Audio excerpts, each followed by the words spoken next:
এই যে শাক খাওয়ার পরে যে বাড়তি ডাঁটাগুলো, এই ডাঁটাগুলো আমি এখন এই যে ক্যারেটে লাগাইবো। একে একে আমি এই যে সুন্দর করে ক্যারেটের মধ্যে লাগাচ্ছি। আপনারাও চাইলে এভাবে শাক খাওয়ার পরে বাড়তি ডাঁটাগুলো লাগাতে পারেন। আর এই যে 8 দিন পরে দেখেন কি অবস্থা, কুশি বের হয়ে গেছে, অনেক সুন্দর। আর পানি দিয়ে দিলাম একটু। এই যে 15 দিন পরে গাছগুলো এরম হয়ে গেছে, অনেক সুন্দর। এখন এই যে 1 মাস পর দেখেন অনেক সুন্দর, মাশাআল্লাহ। শাকগুলো অনেক সুন্দর হয়েছে, কত সুন্দর ফুল ফুটছে। আমার গা হাঁপায়ে গেছে, আল্লাহ। আর এই যে আমার অ্যালোভেরা গাছটা অনেক সুন্দর হয়েছে, মাশাআল্লাহ।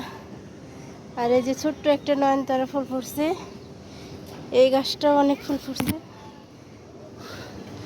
আর এই যে আমার কি কয় তরমুজের গাছটা অনেক সুন্দর হয়েছে।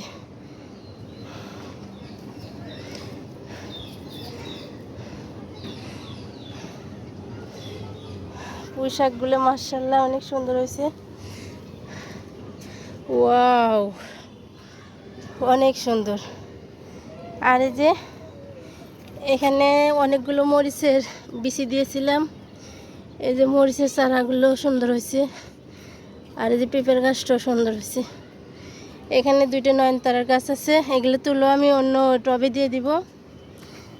আর এই যে ঘাস ফুলগুলো অনেক সুন্দর হয়েছে।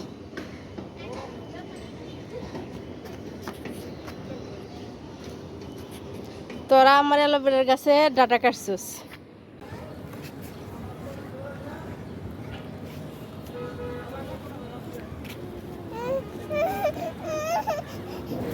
বাসার সামনে বিল্ডিং হইতেছে, সারাদিন অনেক শব্দ, ধুলাবালি, কি বলবো। আর ওই যে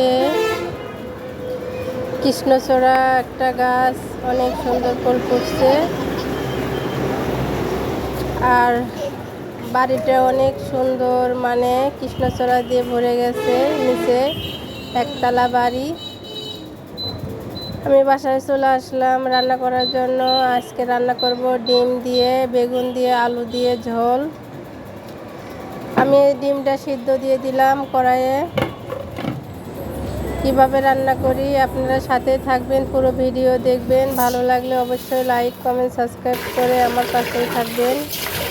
আমি চালটা ধুয়ে নিতেছি, ভাত তুলে দিব। ডিমটা সিদ্ধ হয়ে গেলে আগে ভাত তুলে দিব। আর ভাত হতে হতে আমার তরকারি কাটাকুটো সব রেডি হয়ে যাবে। ডিমটাও সিদ্ধ হয়ে গেছে, তরকারিগুলো আমি কেটে নিয়েছি অলরেডি। ভাতটাও আমার হয়ে গেছে।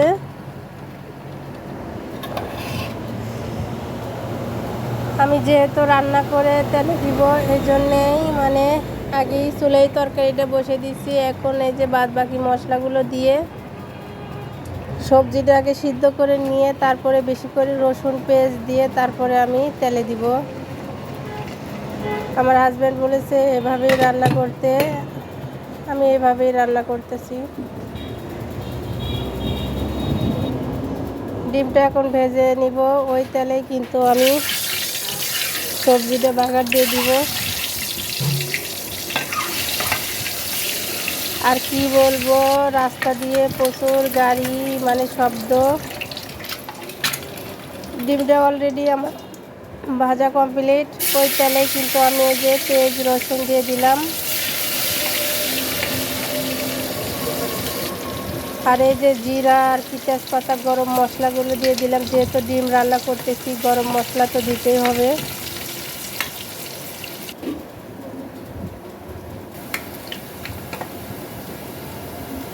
পেঁয়াজ রসুন আমার ভাজা হয়ে গেছে, এই যে সবজিগুলো দিয়ে দিলাম। এখন আমি এই যে ডিমটা দিয়ে দিব।